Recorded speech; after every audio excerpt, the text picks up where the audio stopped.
Welcome to another uh, Cloud Consulting Journal. And I have with me Michelle Swan, who was a former, I think you were my boss. Were you my boss at some point? I can't remember. I feel like we all There, just switched bosses at some point. yeah.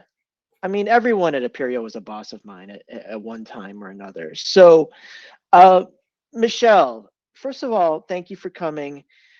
Second of all, you know, growing up like every young girl, I'm sure you dreamed of getting into cloud consulting. So, could you tell us a little bit about yourself and how you got to where you are right now?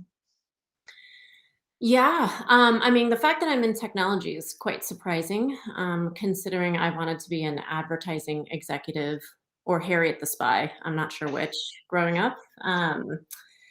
But I've always been in tech. I think I've been in technology for 20 some, we'll just leave it at 20 some years. And I actually started in the agency world at a Okay. PR agency.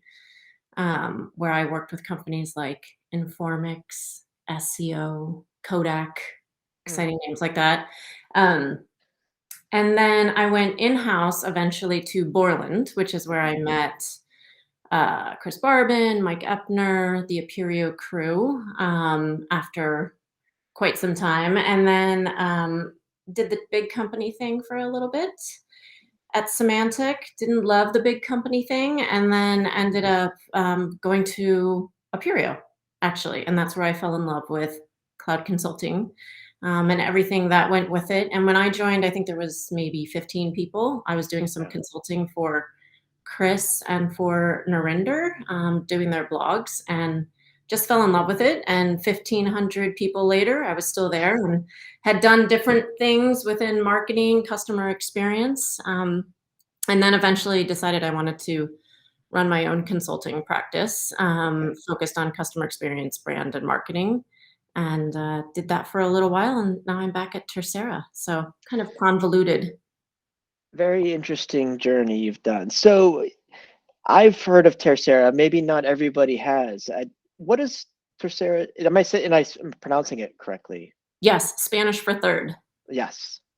Um, I'm doing the Duolingo thing, so I know that. But what does Tercera do? Tercera is a growth equity company, which is a very fancy word of saying we invest in companies at a very specific size. So we 100% focus on IT services. So it's Yeah. very apropos.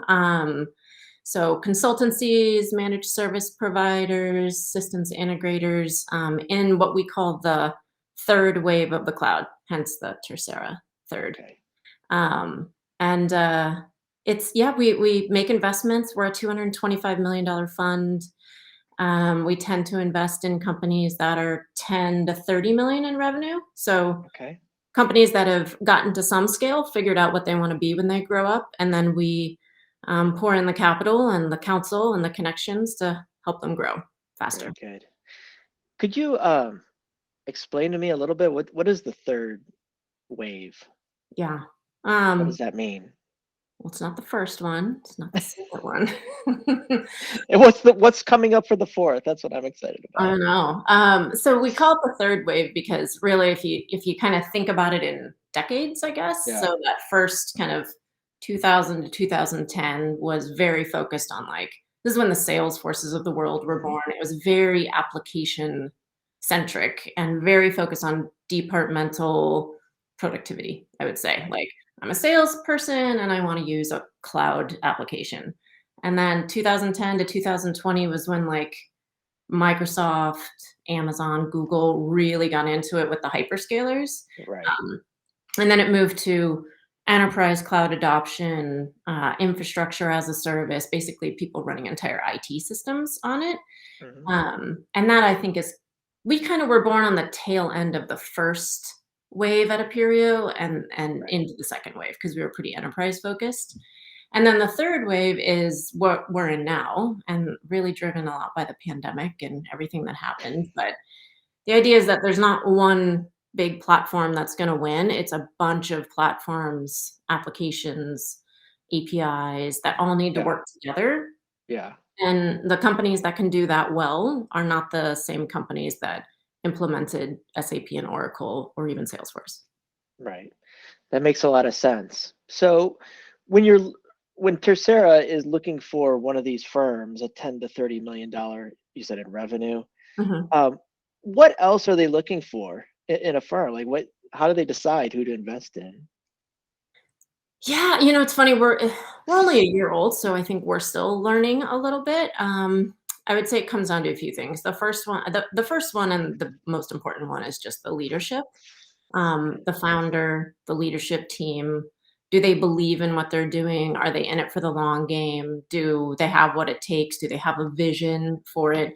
And probably one of the more interesting things over the last year that we've learned is do they want the coaching? Do they want the Right, counsel, or do they think they know it all? Because if they think they know it all, then they don't really, I mean, they can go get money anywhere. right, We're here to help because we've built professional services companies from the ground up, and so that's why we wanna partner with these folks. So that's one thing. I think the second thing is, just the ecosystems that they're in too. Are they in a high growth, kind of forward-looking ecosystem? And I would put, there's the big ecosystems like Salesforce, ServiceNow, AWS, the ones that have been around for a while, but they're still right, growing like crazy. And then you've got ecosystems like Twilio and Okta and HashiCorp and some of these newer ones coming out. And they have really immature partner ecosystems. So they don't okay, have a big group of cloud consultants that they built up, but they know they need to. So there's a big opportunity there. very interesting. Yeah. And in your day to day personally, when you work with these firms, what do you do? A little bit of everything, actually. I joke I'm a marketer that's living in an investment banker world. Okay, So I bring a lot of kind of the customer experience marketing bent to what I do. So I manage that for Tercera. So own all our content, brand, marketing, pipeline, all that. Um, and then the other part of my job, which is super fun, is the advisor program. hmm, So we know we're a pretty small team. There's only 6 of us right now, 7 of us. Um, and we need to work with this broader group of advisors who's actually gonna help with everything from how do I put together a recruitment program? How do I think about value-based pricing? yeah, I need to fix my delivery operations. So the skill set of consultants it's pretty unique, and so you can't just take this general person who's great at recruiting, plop them into a services organization that think they're going to be successful. So right, my job is to kind of help put together, curate, and engage that community. And then the third one is working with our portfolio companies on their go to market and brand marketing and kind of right. all things company. Yeah, Yeah. that's very interesting. So a little bit of everything, but um, so one thing I talk to a lot of people that have really small firms, and the consulting business can be a little boring, right? You have the firm and they have talent and they find customers and they have a partner and there's billable hours at the end of the day. And sometimes there's a managed service, so you don't have to write an SOW every time. How how can a firm, especially the small ones that you work with, how do they differentiate from each other? I guess just don't be boring. Like, don't settle for boring. I mean, if you think about it, like, I'll just use Salesforce as an example since we all Yeah, know it. I mean, it's basically a CRM database. I mean, right. they're way bigger than that. But they were saving the world from software. Like they Yeah. had the, sassy guy walking around and they just stand for a lot more than just that now too. Right. So part of it is what you do and the actual services that you provide. The other part of it is just like, what's your values? What's your mission? Mhm. What do you stand for in the world? How do you deliver the things that you deliver in a really unique way? And I think really trying to discover that and figure that out actually internally, and then how do you bring that to market Right. um, is really important. Like at Aperio, our big thing was we just didn't want to be Accenture, I and think we succeeded in that. yeah, exactly. And I think that was, we were faster than them, we were smarter than them. We were beating them for quite some time. And then so that helped a lot. And then we hired super entrepreneurial people Hmm. too, and that made a difference in what it felt like to work with Aperio. I think Yeah, finding what it is that makes you unique, and then yeah, how do you say that in a way that isn't boring. right. Uh, Just to make the point, Accenture's still doing quite well, though. They're not doing so bad. They're not too bad, right? Like, Do you like how I okay, put "for a time"? yeah, yeah. And one thing I could say about Aperio is that we never got boring, and that was, I think, Chris's leadership did a lot to that, right? And a lot of times firms, and this is an axiom that I've seen, is that they take on the personality of the leader, Mm, mhm. and it's kind of a almost mystical thing that happens. Um, so not being boring is one thing, but when it comes to marketing, the nuts and bolts of marketing, a lot of these firms don't have a big budget to, Right. I know they're not going to take out a billboard or be a platinum or copper or whatever sponsor at Dreamforce. So how do you help a small firm punch above their weight and build a go-to market plan? Where does that start? Yeah. Maybe I'll break it into kind of what go to market is, might be Hmm. a whole separate question. And then how do you help a company punch above its weight? Because maybe they're two different things. Which one do you want me to start with? The first one, right? What go So how Yeah, do you, what's a go-to market plan? I mean, it's interesting because I think most people think about go to market as it's just what's the thing that I have and how do I make sure everybody knows about it and everybody buys it? So marketing and sales. And go to market is basically kind of the five P's, which is your product, right? What's the thing that you're selling? Right, Um, what's your place? What's your target market? Who are you going to sell it to? What's the value proposition to them? What industry are you in? Then there's the kind of price of it, which is how are you going to package it up, right, price it so someone actually wants to buy it. Then there's the partner side of it, which is who are you going to go to market with? Are you going to pick one partner? Are you going to have distributors? Are you going to do it all by yourself? And then the last one is really the promotion piece, which is what I think a lot of people think about when they say go to market. And that's everything from, you know, how do you drive awareness, um, relevance to the people who you want to sell to, and preference. Why are they going to buy you over anybody else? yeah. So I guess five P's, That's a lot of peas. a lot of P's. Yeah. But like at any good meal, you have to eat your peas, right? Sorry. So no, that's very helpful way to look at it, and that's a lot of work. But um, and then going to my punch above your weight, it's hard. Even if they're not boring, they have all their peas down. How do they stand out in the market? You Yeah, know. I think you've got to figure out those P's because part of it Yeah. is just consistency. I mean, it depends when you say small, right? Like if you're one person in a firm, it's easy to be consistent because you're the only person who customers Yeah. talk to. You're the only person who suppliers talk to. Um, but if you are even 30 people, if Yeah. you're not pretty consistent with knowing who's your target audience, what's your true value proposition to them, um, Right. and how you're going to go to market on that, then everybody's going in different directions, and you're gonna lose a lot. Um, I think there's also the on the promotional piece too is just Right. maybe this goes back to the not being boring, but um, just being creative, willing to have an opinion on something. There are far too few people in the world that Right. just are boring, like they don't have an opinion, and companies want to work with other companies that have an opinion. What So, if that's not a good opinion? Is it? well, then that's a bigger issue. So a lot of times when you think of marketing, you think of blogs and ebooks, and it's interesting. You have a PR background and a journalism background. How would a consulting firm connect to the press, right? Just the media. How would that happen?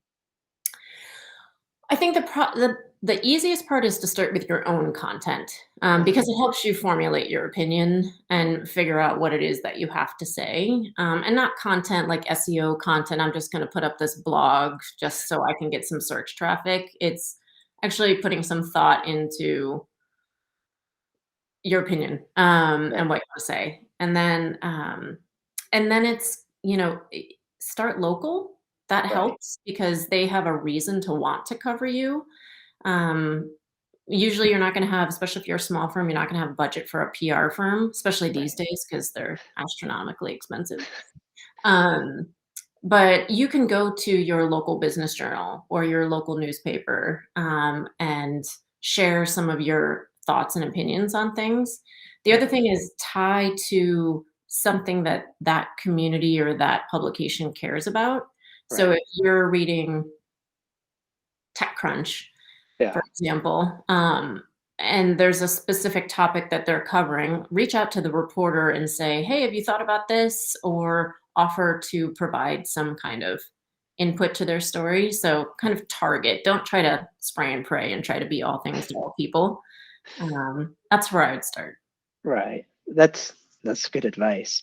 So when you look at consulting firms and the ones you deal with and maybe ones in the market, are there any firms out there that you think are particularly interesting that would, because there was a time when Aperia was born, there was Aperia, there was Blue Wolf, there was Cloud Sherpas, firms born in that first wave, as you call it. Um, None of the three exist anymore, and there was kind of a vacuum of like who is really stepping up into that, and it doesn't have to be in the Salesforce world, but what firms inspire you or you talk to your clients about? Am I allowed to say who we're investing in? Am I allowed to use those? Well, yeah, I mean it's on the website, right? And I mean, the firms that we're investing in are just impressive in terms of the markets they're going after, how right. focused they are. I mean, that's what I think is so different in the third wave versus the first wave is Puri was pretty focused. I mean, we were Salesforce, Google, Workday. It was pretty focused compared to like the Accentures of the world. Um, but now I feel like you have to be very like you are a managed security provider focused on identity, or you are Right. a Salesforce financial services shop, or you provide Twilio implementation or integration services, right? Like it's you have to be a lot more focused on it. I think the other Slalom is pretty interesting too. I mean, they were small, right? When we first got started, and now they're everywhere, and they're still kind of seen as almost a they're a global systems integrator, but they're still Yeah. considered boutique, I think. Yeah. Yeah, they're doing an interesting. I talked to someone from Slalom, a woman I went to high school with, and yeah, it's very localized, but becoming global. It's a really interesting model that they're working on. Yeah. Um, The other one that's really interesting too that I don't know as much about, but we're starting to get a little smarter on is these digital engineering companies that are so global. So like the Globant and the EPAMs and uh, Davas, and some of those folks that are, they're the companies that are really helping. I hate to use the word digital transformation, but like helping big companies with everything from their product strategy to how they're, moving to the digital world. And right, when you just look at the breadth they have and how big they are, and their valuations in the public market, like there's just not a lot of public professional services companies out there. no, And they're killing it. They're doing some really cool stuff too, and how they actually deliver their projects. So they're right, also kind of an inspiration, I think. yeah. It's interesting that you said Aperios focus. I guess it depends on the week, right? Like it, Oh, that's when true. I started in 2008, it was Salesforce and Google, and it was like a 50-50 thing. And then Workday, and then crowdsourcing, and then a lot of other things. But it wasn't boring. I can tell you that much. It definitely wasn't. And I think you get to that point in a services company when we're what were we 300 million or something at the end, like when Yeah. Woodrow bought Aperio, and I mean, when you got to double growth, you got to add a lot of stuff, Yeah. and so that's why I think Tercera plays an interesting role with professional services companies because I don't want to say it's easy because it's definitely not easy to grow from 0 to 10 million in revenue. Yeah. But growing from 10 to 20, 20 to 40, like that, it starts to Yeah. get really hard. Like your problems are really different. Cash Right. becomes an issue. How do you build out a team and scale processes? Like they're different issues at that stage. Right.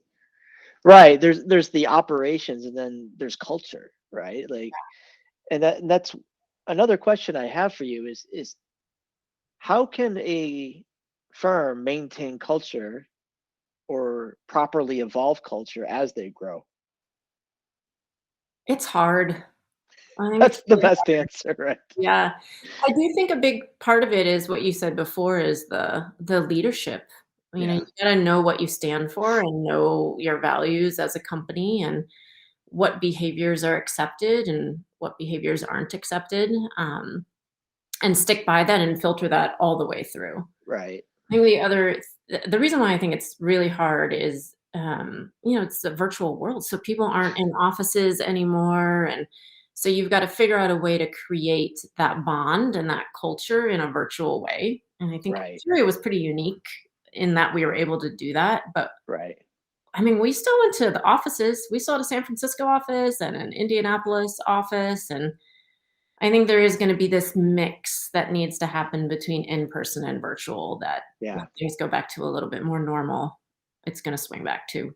It does feel like we're bumping up to the to how far we can take virtual, right? Yeah. And I think the firms that come up with new models and models that work, um, and it's not 50-50 in the office and that it's somewhere, I don't know what it is, but someone will figure it out. Yeah, well, I think finding opportunities, where it doesn't have to be go to an office, it could just be, how we had our Aperio 101s once a quarter where all the new hires would come, and that the entire executive team would come and kind of create that feeling of culture with the new Sure. hires, like finding opportunities like that, or even just around community service days, or if there's a Right. big event that you can get more people there. Right. You just have to be a little bit more thoughtful about it than you. Right.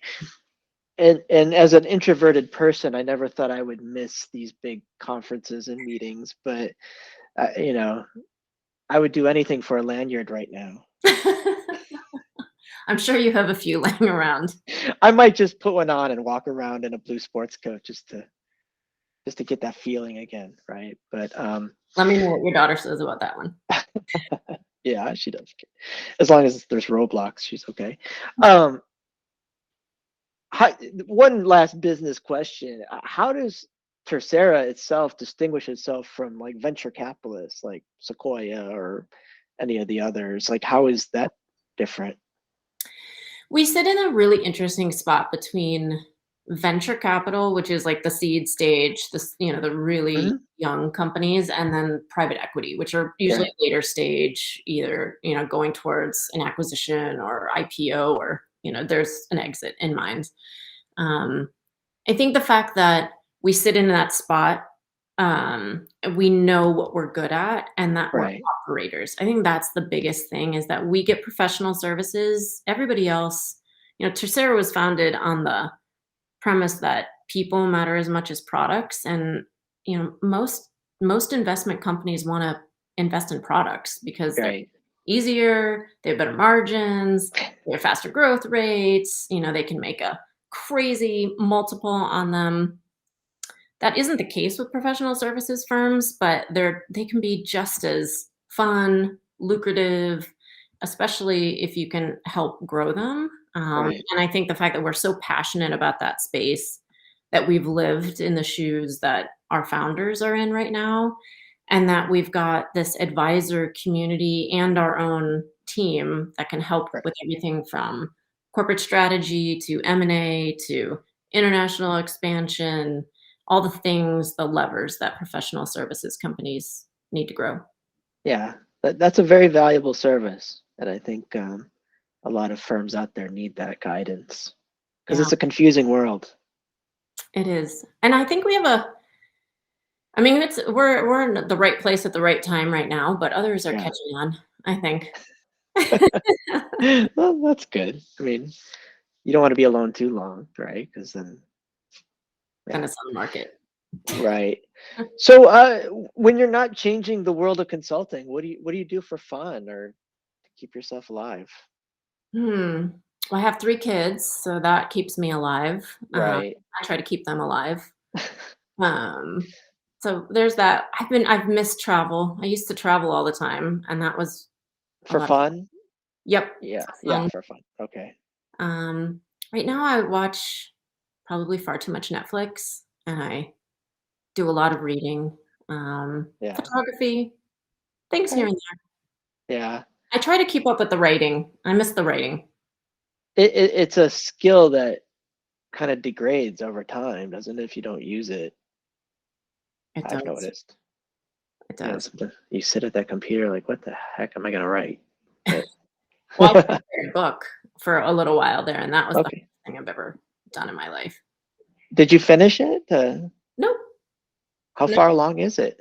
I'd say it's 50% done. Okay. But then, we decided to start a company instead and put it on the shelf Yeah. a little bit. Yeah, I understand. Well, there'll be time for the book maybe when you're done. Yeah, Yeah, there you we'll make go. progress here and there. But I have utmost admiration for people who actually get the book done. It seems impossible, but people do write books still, don't they? A lot of them. I always loved those choose your own adventure books when I was a kid. I thought I should write one of those, but There's still time. well, my life is a choose your own adventure, isn't it? Well, Michelle, thank you so much for joining us. Any last final words of wisdom? No, if we have time, I have a question for you, though. All right. Is that okay? Yeah, what do you got? I just think your career is fascinating in consulting, to be Mm, honest. I mean, yeah. you've done technical consulting, strategy, you were in marketing for quite a while, you're doing your own Yeah. podcast. I'm like, how do you, if you had to give others advice on how to kind of not get put in a box, what Yeah. would you give them? I I had a professor in grad school named Warren Batts. Really fantastic man. He was very old when I had him. He was probably in his 80s. He was on the board of Sears. He Hmm. was he was the CEO of Tupperware, if you know what Tupperware is. Um, for the kids out there, they don't know what Tupperware is, but us Gen X grew up with that. And he said he never planned his career. Like he didn't sit down and say he wanted to be the chairman of Sears or someday. All he did was do good work in front of him and then keep his eyes open for opportunities. Hmm. Um, I've tried to follow that. I don't know how successful I've been because it's been a little scattered, right? But when it works, it works, and it's kind of a personality thing. Um, but I think young people, especially, I was joking at the beginning that you dreamed of being in cloud consulting because when we were children, we're about the same age, none of this existed, No. right? I first sent an email like my last quarter of college, right? And I had no idea if I was going to get to where I was going to go. So none of this existed. So there's just, you know, if you do good work, people notice. And then you have to just keep your eyes open for opportunities and keep in touch with all the lovely people that you've worked with in your career, right? I don't know. Yeah, Uh, I mean, I'm not Elon Musk or anything, you're close. but So close. yeah, but he's not John Gorup either, is he? I do have to say this has been one of the most fun parts of Tercera and the job that I have is keeping in touch with all the people Yeah, you meet along the way because you meet a lot of people in consulting. you do meet a lot of people, and we navigate this life together. And it's so many. You always wish you could spend more time with people because you meet some fascinating people, and then they kind of get into their own thing, and there's nothing wrong with that. But it's just like, man, I want to stop the clock for a little bit, right? Which is what this podcast does for me a little bit, right? Yeah. Well, thank you for starting the podcast. It's been fun to listen to. Wonderful. I hope you enjoy it, and I don't want to keep you away from your Friday and your children and your weekends much longer. So thank you so much for joining me. Oh, thanks for having me. All right, you're wonderful, Michelle. Thanks, You've John. had quite a career, and thank you for sharing your wisdom. Take care. Have a good one. Bye.